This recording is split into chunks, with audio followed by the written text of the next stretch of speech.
ओम शांति। बाबा हम बच्चों को कहते हैं, ज्ञान की एक बूंद है ही अपने को आत्मा समझना, बाप को याद करना। जैसे बरसात की बूंद से शरीर शीतल हो जाता है, ऐसे ही आत्मा को शक्तिशाली बनाने के लिए ज्ञान की एक बूंद जो बाबा ने हम बच्चों को दी है, आत्मा समझना और बाबा को याद करना। बाबा ने कहा इसी के द्वारा ही मुक्ति, जीवन मुक्ति प्राप्त होती है। तो इतना ऊंचा ज्ञान, इतना श्रेष्ठ ज्ञान, ज्ञान के सागर बाबा से ही हम बच्चों को प्राप्त होता है। इसीलिए इसी ऊंच सोच से ही हम अपना कल्याण और दूसरों का भी कल्याण कर सकते हैं। अपना पुरुषार्थ सदा ही ऊंचा रहे, उन्नति को प्राप्त करे। इसके लिए बाबा ने कहा याद का अभ्यास करना है। जितना जितना बाबा की याद में रहेंगे, उतना उतना हम आगे बढ़ेंगे। तो सुनते हैं बाप दादा के 26 सितंबर 2023 बाबा के साकार महावाक्यों में। बाबा बोले, मीठे बच्चे, ज्ञान की एक बूंद है, अपने को आत्मा समझो और बाप को याद करो। इसी एक बूंद से मुक्ति, जीवन मुक्ति प्राप्त हो सकती है। प्रश्न में किस पुरुषार्थ में अपनी और दूसरों की उन्नति समाई हुई है? उत्तर में पहला, याद में रहने का पुरुषार्थ करो। इसमें ही अपनी और दूसरों की उन्नति समाई हुई है। तुम बच्चे जब याद में बैठते हो तो जैसे दूसरों को शांति का दान देते हो। दूसरा, आपस में देह अभिमान की जिस्मानी बातें छोड़ रूहानी बातें करो तो उन्नति होती रहेगी। तुम्हें बाप का शो करना है। जितना शो करेंगे, सबको शांति और सुख का मार्ग बताएंगे, उतना इजाफा यानी इनाम मिलेगा। गीत है तू प्यार का सागर है। ओम शांति। ये भक्ति मार्ग में गाते आए हैं, महिमा करते आए हैं। महिमा है परमपिता परमात्मा की। जैसे भक्ति मार्ग में अनेक प्रकार के गायन होते हैं, उत्सव मनाते हैं, वह भी गायन है। कोई भी मनुष्य साधु संत आदि का गायन नहीं हो सकता। गाते हैं वे ज्ञान का सागर है। एक भी बूंद मिले तो हम यहाँ से चले जाएंगे। कहाँ जाएंगे? मुक्ति व जीवन मुक्ति धाम। महिमा होती रहती है, परंतु उनकी महिमा को जानते नहीं हैं। तुम जानते हो सो भी नंबरवार पुरुषार्थ अनुसार। दो बाप का राज भी समझाया गया है। एक है लौकिक बाप, उनकी याद आने से उसको दे अभिमान कहा जाएगा। आत्मा को दे देने वाला बाप याद आता है। आत्मा अपने रूहानी बाप को भूल जाती है। ये भूल है। यूं तो कोई भूले हुई है, बाबा कहते यूं तो कोई भूले हुई नहीं है, परंतु कह देते हैं आत्मा ही परमात्मा, ये भूल है। यह भी कहते हैं कि हम जीवात्मा हैं, मेरी आत्मा को तंग नहीं करो। तंग तो आत्मा होती है ना। आत्मा को गर्भ जेल में सजा मिलती है तो उनको शरीर भी दुख भासता है। साक्षात्कार भी स्थूल रूप का कराएंगे तभी वो फील करते हैं हमको दुख मिल रहा है। बच्चों को समझाया है पहले पहले प्रैक्टिस करो, हम आत्मा हैं। देह अभिमानी बनने से संबंध याद आता है। ये चाचा है, मामा है, काका है। शरीर नहीं है तो कोई भी संबंध नहीं है। आत्मा का ही ज्ञान है। कोई को महान परमात्मा थोड़ी कहा जाता है। कोई मर जाता है तो उनकी आत्मा को बुलाया जाता है। ऐसे नहीं कहेंगे कि इनके परमात्मा को बुलाया जाता है। कोई भी हालत में उनको परमात्मा नहीं कहा जाता। न परमात्मा जन्म मरण में आते हैं। परमात्मा जन्म मरण रहित है, आत्मा तो पुनर्जन्म लेती रहती है। यह भी समझ गए हैं कि पहले पहले आत्मा है। देवी देवताओं की 84 जन्म भी भारत में गाए जाते हैं। अब बच्चे जानते हैं, ज्ञान सागर सम्मुख बैठे हैं। पतित पावन को ही ज्ञान सागर कहेंगे। बाप को ही कहा जाता है ज्ञानेश्वर। ईश्वर में ज्ञान है सृष्टि के आदि मध्य अंत का। ईश्वर ही सृष्टि को रचते हैं, इसलिए उनको रचना का ज्ञान है। रचता कहते हैं तो जरूर रची हुई सृष्टि है, तब तो कहते हैं ना। रचता को बाप कहा जाता है, बहन भाई को रचता नहीं कहेंगे। रचता हमेशा बाप को कहा जाता है। बच्चे जानते हैं हमारे सम्मुख बाप बैठे हैं। भल विलायत में कोई बैठे होंगे, कहेंगे बाप से हम दूर हैं, परंतु याद तो करेंगे ना। तुमको भी याद करना है, परंतु लौकिक संबंध को देख पारलौकिक बाप को भूल जाते। इसलिए बाप कहते हैं उठते बैठते बाप को याद करने की प्रैक्टिस करो। मैं आत्मा हूँ, इस शरीर से चलती हूँ। आत्मा का ज्ञान तो तुमको है, ये जानते हो आत्माएं और परमात्मा अलग रहे बहुकाल। ऐसे नहीं कहा जाता परमात्मा और परमात्मा अलग रहे बहुकाल, आत्मा और परमात्मा कहा जाता है। तो यह स्मृति दिलाते हैं। अभी बाप बच्चों के सम्मुख बैठे हैं, कहते हैं आपकी एक बूंद भी बहुत है। परमपिता परमात्मा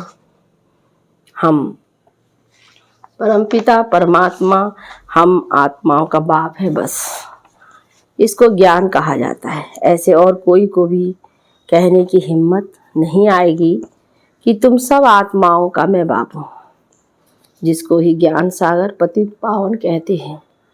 ये कहने कोई को आएगा नहीं, बाप ही कहते हैं मैं तुम्हारा बाप हूँ। तो बरोबर अब महाभारी लड़ाई भी सामने खड़ी है। यादव कौरव पांडव भी हैं, ये सारा समझाने में मदार है। चित्र देखने से कोई समझ जाए सो मुश्किल है, जब तक टीचर ना समझाए। स्कूल में भी टीचर समझाते हैं ना, ये इंडिया है, ये लंदन है, बगैर समझाने बुद्धि में आ ना सके। अगर नक्शे में नाम पड़े तो भी सिर्फ नाम कह सकेंगे, लेकिन कहाँ है कौन राज्य करते कुछ भी समझ नहीं सकेंगे। यहाँ भी हर बात समझने की होती है। आजकल तो पहले भक्का चाहिए, सो देख कर ही आएंगे। अब वहाँ समझाने वाले बड़े अच्छे चाहिए। बच्चे ही समझाएंगे कि यह जगत अम्बा है, सबकी मनोकामनाएं सिद्ध करने वाली हैं। झाड़ के नीचे दिखाते हैं कामधेनु बैठी है, तो उनसे मिलने लिए भी आएंगे। जगत पिता है तो जरूर जगत की माँ भी होगी, परंतु जगत अम्बा इनको कहते हैं क्योंकि कलश माताओं को दिया जाता है। मुख्य जगदम्बा गाई हुई है, फिर उनकी सेना भी है। तुम बच्चे एग्जीबिशन करते हो तो उसमें समझाने के लिए बड़े अच्छे अच्छे बच्चे चाहिए। बाबा ने समझाया है, मुख्य बात है बाप के परिचय की। पहले पहले समझाओ, दो बाप है, एक है तुम्हारा लौकिक बाप, दूसरा है पारलौकिक बाप। लौकिक बाप से तो जन्म जन्मांतर हद का वर्षा लेते आए, अब बेहद का वर्षा लो, बहुत गई थोड़ी रही। विकर्मों का बोझा सिर पर बहुत है, योग से ही विकर्म विनाश हो सकते हैं, मासी का घर नहीं। अर्जुन कुछ ना कुछ हिसाब किताब रहा हुआ है, तब तो भोगना पड़ता है ना, कितनी मेहनत लगती है। अगर देरी से आएंगे तो कितना विकर्म विनाश कर सकेंगे। मुश्किलात है ना, ये तो तुम ढिंडोरा पिटवा दो जो कोई भी फिर उल्लाना ना देवे। तुम कह सकेंगे हम तो ढिंडोरा पिटवाते, अखबार में डलवाते थे। तो जितना हो सके निमंत्रण तो सभी को मिलना चाहिए। बेहद के बाप से बेहद का वर्षा लेने का पुरुषार्थ करो, खूब निमंत्रण पत्र बांटो। सबसे जास्ती सर्विस दिल्ली में हो सकती है। दिल्ली है सारे भारत की गद्दी, वहाँ सभी अखबारों के एजेंट्स रहते हैं, तो अखबार द्वारा भी इतला करना है। लौकिक बाप से तो जन्म जन्मांतर वर्षा लेते आए, अभी फिर पारलौकिक बाप से वर्षा लो। जिस वैकुंठ को याद करते हो उसका वर्षा बाप से आकर लो। तो सभी अखबारों में डालते जाओ, शिव बाबा का बर्थ प्लेस है भारत, सभी का उद्धार करने वाला एक ही बाप है। तो सबसे बड़ा तीर्थ परम पिता परमात्मा पतित पावन का हुआ ना, परंतु ये किसको पता नहीं है। क्राइस्ट, इब्राहिम, बुद्ध आदि सभी पुनर्जन्म लेते लेते अभी अंतिम जन्म में है। क्रिश्चियन लोग खुद भी कहते हैं क्राइस्ट यहाँ ही किसी जन्म में है। क्रिश्चियन लोग भी झाड़ को मानते हैं, नहीं तो इतनी आत्माएं कहाँ से आती हैं। जरूर सेक्शन है जहाँ से आते हैं। हिस्ट्री फिर रिपीट जरूर होगी। ये झाड़ बड़ी अच्छी चीज़ है, परंतु इनकी वैल्यू बच्चों के पास नंबरवार है। बच्चे दूसरों को समझाने के लिए प्रदर्शनी आदि करते हैं। इसमें कोई आर्ट का शो नहीं करना है। आर्ट गैलरी में तो व्यर्थ के चित्र रखते हैं, समझते ये आर्ट है। देवताओं की पतली कमर आदि के किस्म किस्म के चित्र बनाते हैं। वहाँ देवताओं की तो नेचुरल ब्यूटी रहती है। इस समय तो 5 तत्व भी तमो प्रधान है। सतयुग में 5 तत्व भी सतो प्रधान होते हैं। श्री कृष्ण गोरा और श्री कृष्ण सांवरा गाया हुआ है। वहाँ शरीर की मरम्मत नहीं होती। यहाँ तो देखो कितनी मरम्मत करनी पड़ती है। वहाँ तो भल बूढ़ा हो जाए तो भी दांत आदि सभी साबुत रहते हैं। दांत टूट जाए तो डिसफिगर हो जाए, वहाँ तो एकदम फर्स्ट क्लास संपूर्ण रहते हैं। लूले लंगड़े होते नहीं। यहाँ तो देखो कैसे लूले लंगड़े जन्म लेते हैं। सो तुम ऐसे परिस्तान के मालिक बन रहे हो। एक ही मुसाफिर आकर परिस्तान में ले जाते हैं। भी बाबा हम बच्चों को ऐसी दुनिया में ले जा रहे हैं जहाँ पर तो मुसाफिर यहाँ पाठ बजाते बजाते पतित बन जाते हो। आत्मा काली हो जाती है। आत्मा तो एवर हुसैन है, उनमें कभी खाद नहीं पड़ती। मैं तो सच्चा सोना हूँ, इसलिए मुझे बुलाते हैं। एवर पावन को ही बुलाते हैं। बाबा आओ हमको भी आप समान बनाओ। तुम एवर पावन नहीं बनेंगे। बाकी सतो प्रधान में तो सबको आना है, परंतु उनमें भी नंबरवार है। नाटक में एक्टर्स भिन्न भिन्न होते हैं ना। कोई हीरो हीरोइन होते हैं तो उनको पैसे भी बहुत मिलते हैं। अभी तो गवर्नमेंट सबके पैसे पकड़ती रहती है।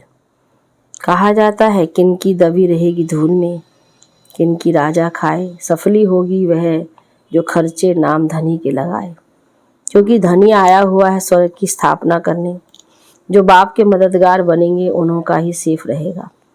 तुमको तो वहाँ ढेर की ढेर मिल्कियत होगी, कितना सोना हीरे जवाहर आदि होंगे, परंतु तुमको उसकी कोई भी परवाह नहीं रहती है। तुमको कोई लूटेंगे थोड़े।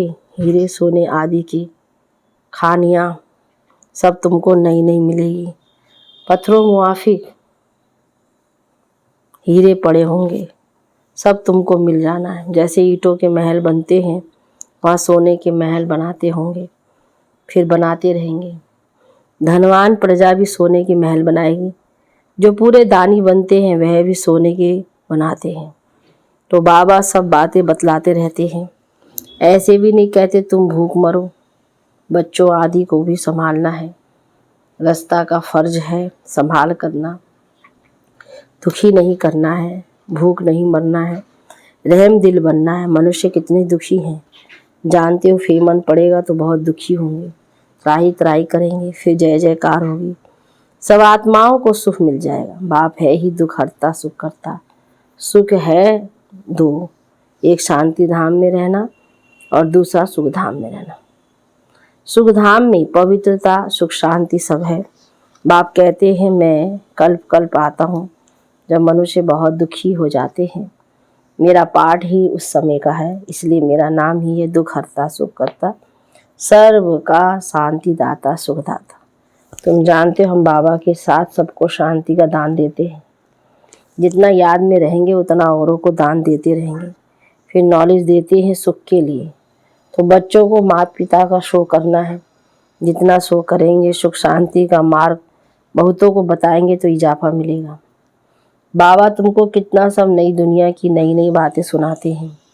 पुरानी दुनिया और नई दुनिया दोनों का साक्षात्कार कराते हैं, और ही जास्ती तुमको साक्षात्कार कराएंगे, परंतु उनको जो बाबा के पक्के सच्चे बच्चे होंगे। सच्चे दिल पर साहेब राजी होता है। तुम बहुत कुछ देखेंगे, जैसे शुरू में भी दिखाया था, फिर अंत में दिखाएंगे। कितने प्रोग्राम आते थे, साक्षात्कार कराते थे, कितनी सजावट ताज आदि पहनाते थे, फिर से भिन्न भिन्न प्रकार के दिखाएंगे। मुरुआ मौत मलू का शिकार। उसी समय पार्टीशन में भी मुरुआ मौत था ना। तुमको कोई परवाह नहीं थी, तुम तो जैसे जीते जी मर गए। बाबा कहते हैं बच्चे पूरी मेहनत करो, पुरुषार्थ करो, हम आत्मा है।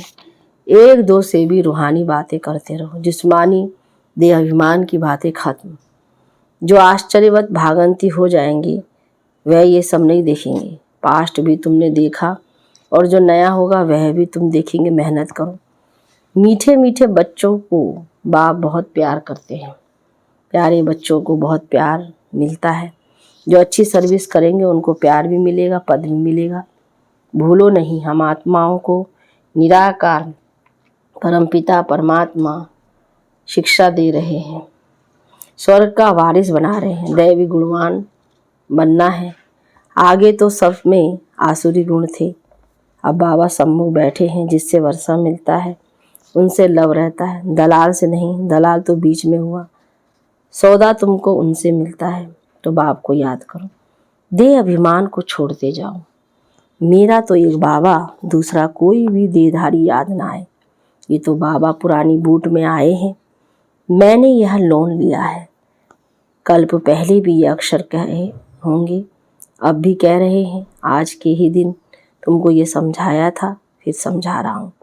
कितनी अच्छी विशाल बुद्धि चाहिए। लक्ष्मी नारायण नंबर 1 बने हैं तो जरूर अच्छी प्रारब्ध बनाई होगी। ये गॉड फादर लिए सेल्वेशन आर्मी है, सारी दुनिया को मुक्ति, जीवन मुक्ति की सेल्वेशन देने वाली।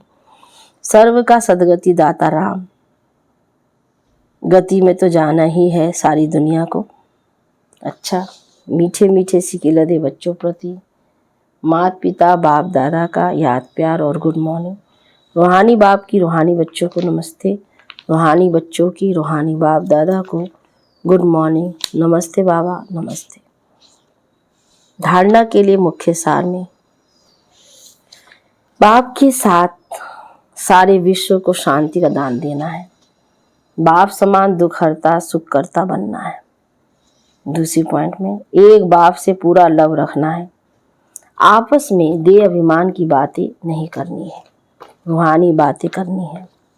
वरदान में हिम्मत और संकल्प द्वारा माया को हिम्मतहीन बनाने वाले हिम्मतवान आत्मा भव। विस्तार, जो बच्चे एक बल एक भरोसे में रहते हैं, हिम्मत का संकल्प करते हैं कि हमें विजयी बनना ही है, तो हिम्मत बच्चे मददे बाप का सदा अनुभव होता है। हिम्मत से मदद के पात्र बन जाते हैं। हिम्मत के संकल्प के आगे माया हिम्मतहीन बन जाती है। जो कमज़ोर संकल्प करते हैं कि पता नहीं होगा या नहीं, मैं कर सकूँगा या नहीं, ऐसे संकल्प ही माया का आह्वान करते हैं। इसलिए सदा उमंग उत्साह संपन्न हिम्मत के संकल्प करो, तब कहेंगे हिम्मतवान आत्मा। स्लोगन में निर्माण चित्त के तख्त पर बैठ जिम्मेवारी का ताज धारण करना ही श्रेष्ठता है। अच्छा, ओम शांति, ओम शांति, ओम शांति, ओम।